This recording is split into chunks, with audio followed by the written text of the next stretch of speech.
I would like to share with you about the topic bait and switch. So, what is the difference between a bait and a switch? Okay. First, customer are baited by merchants advertising products or services at a low price.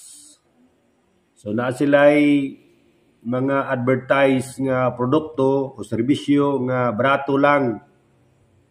But then when they visit the store, those customers discover that the advertised goods are not available. No? Pag adto dito sa maong customer nga barato ra ang maong product or maong serbisyo, dili di ay available and are pressured by sales people to purchase similar but higher price products. So muna nga wag open sila rin og lahi nga product, no, nga moingon nga mao ni pero mas mahal na di itong produkto kay dili na to available tong brato. No, mo na siya. So usahay mo advertise po sila o kanang nindot kaayo nga brand, no, nga barato ra pod.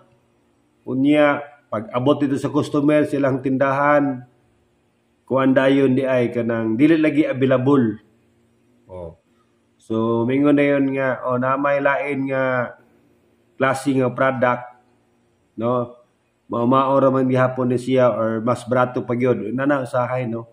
Mao na yung mga immoral nga mga strategy, no, sa mga merchants or sa mga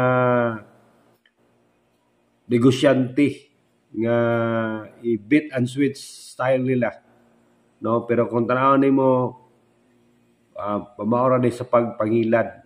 So usahay nana po no na operan ta og kanang serbisyo mingo brato mo ni pero pag ando pa di ay kita gyud gihapon di ay may malkansi, no, parehapon sa mga damit, no. So usahay mantinol tag barato unya pag ando pa di ay di gihapon nato magamit kay ngano man wa man gihapon ta ganahi. Mo na ingon nga bahalag mahal basta nindot bahalag gamay ra, no, gamay ra imuhang gamit basta ikaw komportable o ganahan po kang gamit.